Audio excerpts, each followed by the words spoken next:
बिस्मिल्लाहिर्रहमानिर्रहीम। अज़ीज़ तलबा, आज हम physics part 2 chapter 13 current electricity के मतलब पढ़ेंगे। ये जो चैप्टर हमारा है, जब हमने चैप्टर 12 पढ़ा उसमें हमने कहा था कि इलेक्ट्रिसिटी की जब हम स्टडी करते हैं हमारे पास दो एस्पेक्ट नज़र आते हैं।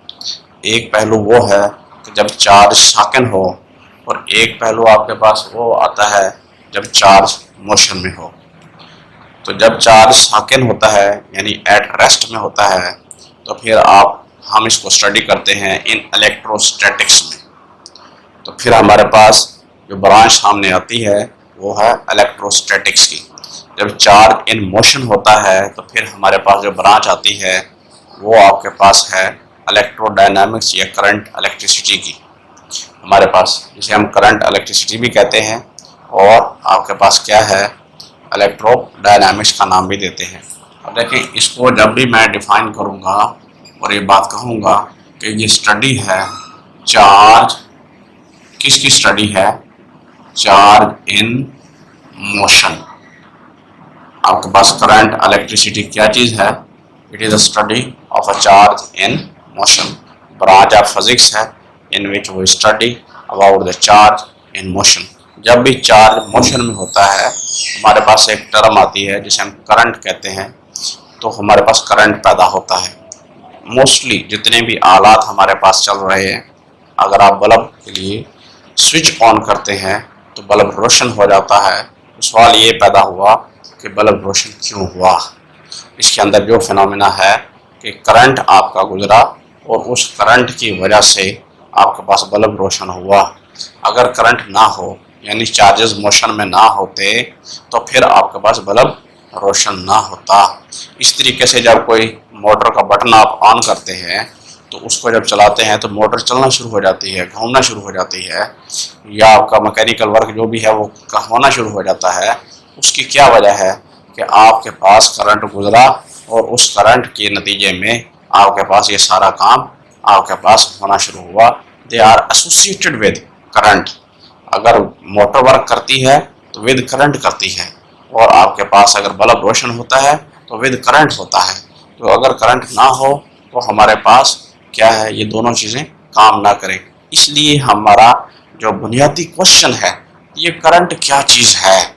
अभी हमने कहा कि चार्जेस मोशन में होते हैं, तो एक हमने टर्म इंट्रोड्यूस करवा दी कि उस वक्त करंट पैदा होता है। तो अब प्रॉपरली हम इसको डिफाइन करेंगे, ये करंट क्या चीज़ है। इसे हम इलेक्ट्रिक करंट कहते हैं।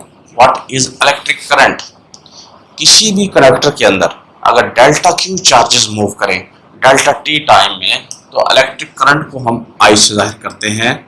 ये किसके बराबर हो जाएगा, डेल्टा क्यू ओवर आपके पास क्या है, डेल्टा टी।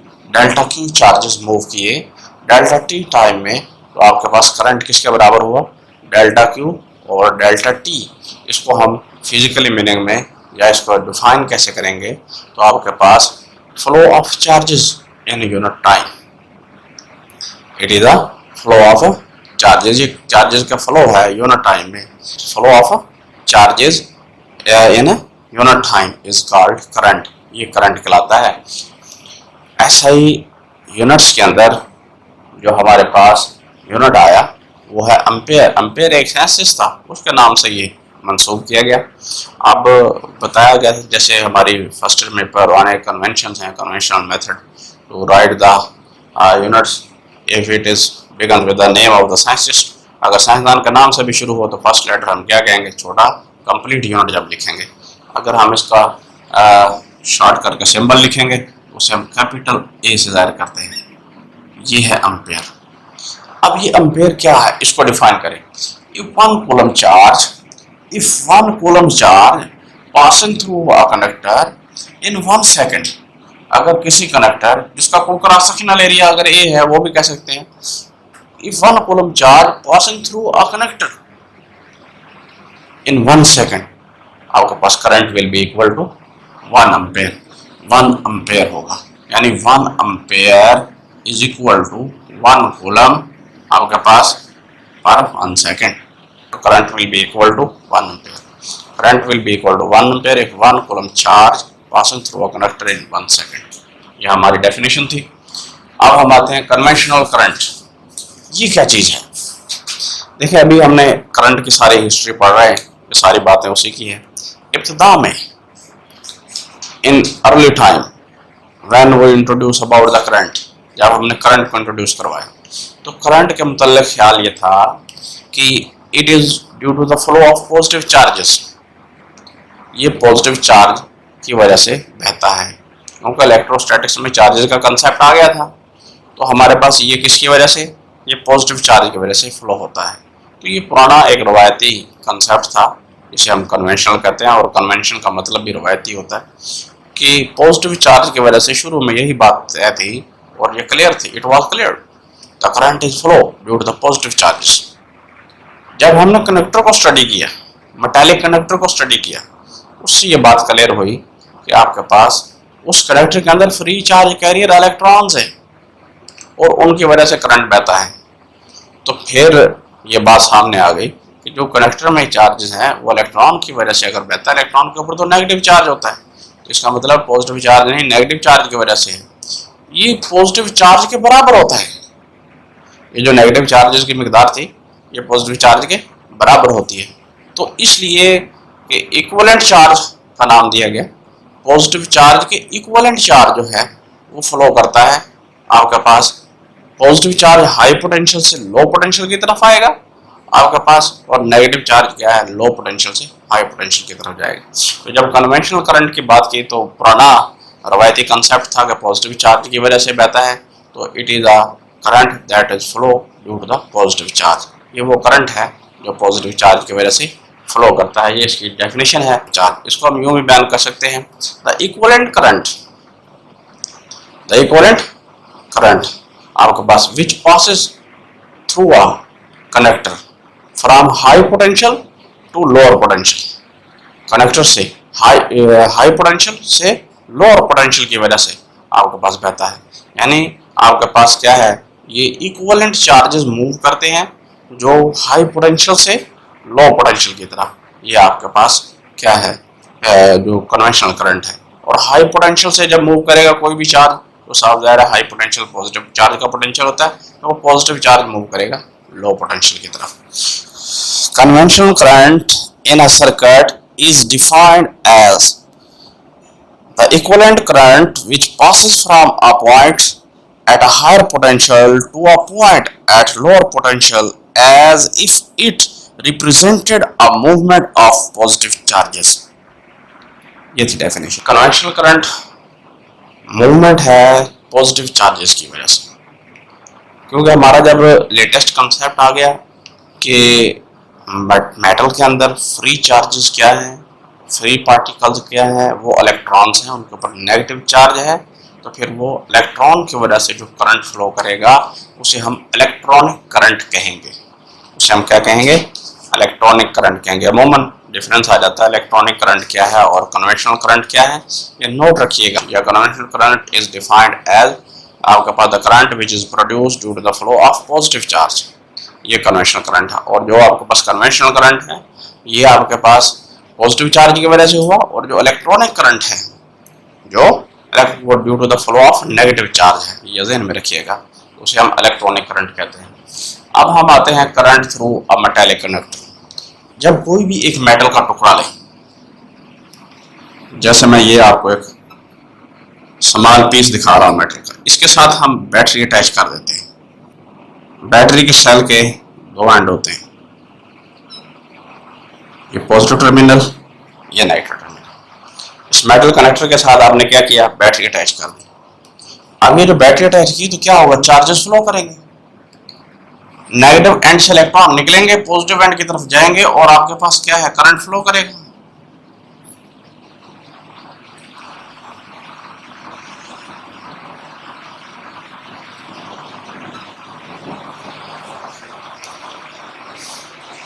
नेगेटिव एंड से निकलेंगे, ये तो थे इलेक्ट्रॉन, और इक्विवेलेंट अमाउंट में उतने ही पॉजिटिव चार्ज भी मूव करेंगे, वो कन्वेंशनल करंट था।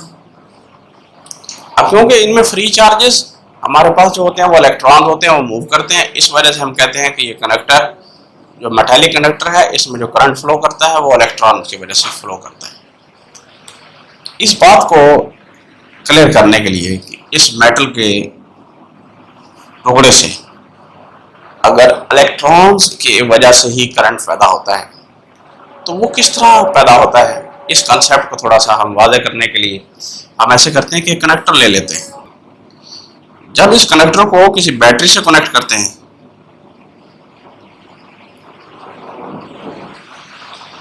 इस कनेक्टर को हमने किसी बैटरी से कनेक्ट करना, इसका पोटेंशियल कितना है,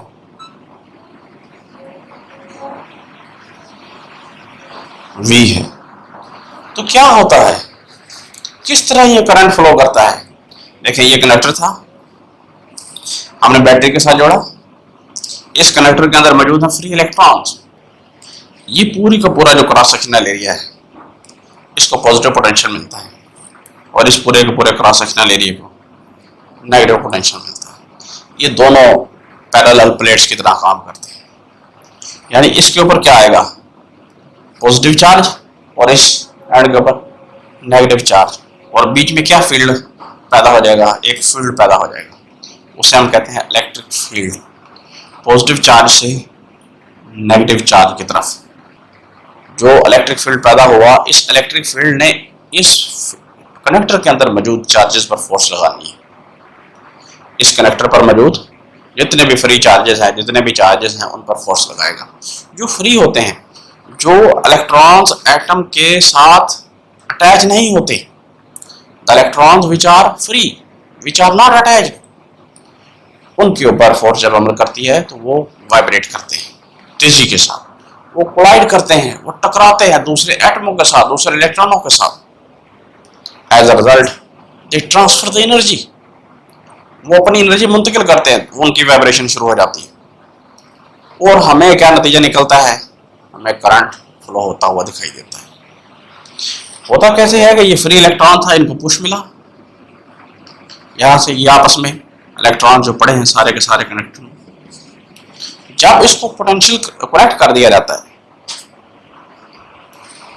फिर ये मूव करते हैं, आपस में टकराते हैं। अगर पोटेंशियल कनेक्ट ना करें तो फिर कनेक्टर की कहानी क्या थी, फिर आप ये देखें सूरत हाल।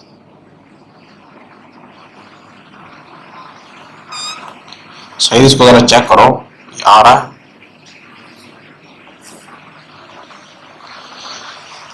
देखें ये फ्री इलेक्ट्रॉन्स रैंडमली मूव कर रहे हैं, कोई इधर जाएगा कोई इधर जाएगा, इस तरीके से बेतरतीबी सी इनकी हरकत होती है। तो जो जितने इलेक्ट्रॉन राइट साइड को मूव कर रहे हैं, अगर हम यहाँ एक पॉइंट मार्क कर दें, जितने इस एरिया से, एक एरिया हमने अज्यूम कर लिया इस कनेक्टर के अंदर, राइट साइड को जा रहे हैं, उतने ही तकरीबन लेफ्ट साइड को जा रहे हैं। एज अ रिजल्ट आपके पास कोई करंट इस कनेक्टर में नजर नहीं आता। जो ही हम इसको पोटेंशियल अप्लाइड कर देते हैं, they will be set up in specific direction, ये अपनी खास डायरेक्शन बना लेते हैं। वो डायरेक्शन क्या है, ऑपोजिट टू द फील्ड है, ऑपोजिट टू द फील्ड है, क्योंकि फील्ड होता है पॉजिटिव से नेगेटिव, और ये करेंगे नेगेटिव से पॉजिटिव की तरफ मूव। देखें नेगेटिव प्लेट ने तो इलेक्ट्रॉन को रिपेल करना है ना, और पॉजिटिव ने अट्रैक्ट करना, तो इलेक्ट्रॉन जो फ्री इलेक्ट्रॉन है वो मूव करेंगे टुवर्ड्स, और इस दौरानिये में वो आपस में क्या होता है, ये एक एंड से निकल कर दूसरे एंड पर नहीं जाता। जो फील्ड सेटअप होता है आपके पास, पोटेंशियल मुहैया करते हैं, ये आपस में टकराते हैं एटमों के साथ, इलेक्ट्रॉनों के साथ, उनको एनर्जी मुंतकिल करते हैं और वहां से फिर एनर्जी आगे मुंतकिल होती है। As a result they will acquired, आपके पास है यूनिफॉर्म वेलोसिटी, ये एक खास यूनिफॉर्म वेलोसिटी अचीव कर जाते हैं, जिसको हम ड्रिफ्ट वेलोसिटी कहते हैं। कि हमने कहा कि फील्ड मुहैया करने पर, पोटेंशियल देने पर, opposite to the electric field ये इलेक्ट्रॉन मूव करेंगे, यूनिफॉर्म वेलोसिटी अचीव करेंगे, जिसको हमने ड्रिफ्ट वेलोसिटी कहा। अब इसकी डेफिनेशन सुन लें। ड्रिफ्ट वेलोसिटी, यूनिफॉर्म वेलोसिटी आपके पास अटेन्ड बाय एन इलेक्ट्रॉन या free electron inside the metallic conductor opposite to the electric field when steady current flow through it। जब मुसलसल यकसा कांस्टेंट करंट फ्लो होना शुरू हो जाता है। शुरू में देखें चेंजिंग आती है और आहिस्ता आहिस्ता वो पोटेंशियल एक जब लेवल मेंटेन करता है तो एक कांस्टेंट करंट आपके पास कनेक्टर में फ्लो होना शुरू हो जाता है। ये जो आपके पास ड्रिफ्ट वेलोसिटी है that is in the order of 10 की पावर -3 मीटर पर सेकेंड। ये मौजूद है आपके पास लिखी हुई। ड्रिफ्ट वेलोसिटी इस ऑर्डर में होती है 10 की पावर -3, मोस्ट इंपोर्टेंट ऑब्जेक्टिव है। और रैंडम वेलोसिटी जब आपका पार्टिकल यानी फ्री चार्जेस कोई पोटेंशियल सफर नहीं कर रहे होते, उनको कोई पोटेंशियल नहीं लगाया कनेक्ट, ये 100 किलोमीटर पर सेकंड में होगी जब ये रैंडम मोशन में होगी। क्लियर होगी ये बात। अब जो सारा हमने कंसेप्ट दिया करंट थ्रू मेटालिक कनेक्टर, इसका मैं टोटल व्यू पेश कर देता हूँ। जो हमने कंडक्टर को देखा उस कंडक्टर में फ्री इलेक्ट्रॉन्स हैं। जब हम उसको पोटेंशियल मुहैया करते हैं तो वो इलेक्ट्रॉन अपनी मोशन रैंडम मोशन से एक आपके पास यूनिफॉर्म वेलोसिटी अचीव करते हुए एक ख़ास डायरेक्शन में मूव कर देते हैं। वो करंट की डायरेक्शन होती है। वो कौन से चार्जेस मूव करते हैं? वो नेगेटिव चार्ज मूव करते हैं, जिसके नतीजे में हमें करंट मिला और उस करंट को हमने इलेक्ट्रॉनिक करंट कहा। ये सारी कहानी हमने मेटालिक कनेक्टर की पढ़ी है। क्लियर होगी बात। अब मैं इसके साथ मज़ीद आपको वजाहत करता हूँ। ये तो कनेक्टर में पता चल गया कि इलेक्ट्रॉन्स की वजह से करंट फ्लो करता है। अगर आपके पास इलेक्ट्रोलाइट हो, इब्तिदा में आपके पास करंट इलेक्ट्रिसिटी का जब हम करंट इलेक्ट्रिक करंट पढ़ते हैं वहाँ आपके पास टेक्स्ट बुक में भी मेंशन है। अगर आपके पास इलेक्ट्रोलाइट हो फिर क्या होगा? ये सारे सीक्वेंस जो मैंने जोड़ा ये तो था कनेक्टर का। जब इलेक्ट्रोलाइट हो, इलेक्ट्रोलाइट क्या होता है? वाटर के अंदर आपने कॉपर सल्फेट डाल दिया या इस तरह का एसिड या बेस कोई डाल देते हैं तो आपके पास वो रेसोल्यूशन बनता है, उसको हम इलेक्ट्रोलाइट कहते हैं, जिसमें सलाहियत है इलेक्ट्रिसिटी को गुजारने की। उनमें हिस्सा लेते हैं आयंस, यानी पॉजिटिव आयंस भी और आपके पास नेगेटिव भी, दोनों पैदा हो जाएंगे। जैसे ये कॉपर है और कॉपर सल्फेट, जब इसको सॉल्यूशन बनाते हैं तो ये हमारे पास जो आयन बनते हैं कॉपर, ये पॉजिटिव आयन बनता है और सल्फेट के ऊपर आपके पास क्या आते हैं? नेगेटिव। ये आयन हिस्सा लेते हैं। इसी तरीके से अगर आपके पास गैस हो, उसमें क्या चीज होगी? ये तो आपके पास था लिक्विड फॉर्म इलेक्ट्रोलाइट। अगर गैस हो, अब गैस के अंदर हमारे पास करंट कैसे गुजरेगा? उसमें इलेक्ट्रॉन्स हिस्सा लेंगे, यानी उसकी या तो आयनाइजेशन होगी तो या फिर आयन आ जाएंगे उसमें। इलेक्ट्रॉन्स और आयन दोनों हिस्सा लेंगे। जो ही आयनाइजेशन होगी तो आपके पास क्या है? आपके पास गैस से इलेक्ट्रॉन निकलेंगे और आयन्स बनेंगे। इलेक्ट्रॉन्स और आयन्स दोनों मिलकर हिस्सा लेते हैं इन गैसेस। अब जो गैसेस में है वो आपके पास जो चार्ज कैरियर हैं, वो चार्ज कैरियर कौन कौन से हैं? इलेक्ट्रॉन्स भी हैं और आयन्स भी। इलेक्ट्रॉन्स और आयन्स मिलकर हिस्सा लेते हैं। इसके साथ ही हमारा जो सारा लेक्चर है वो ख़त्म हो गया। ये बड़ी इंपॉर्टेंट बातें याद रखें।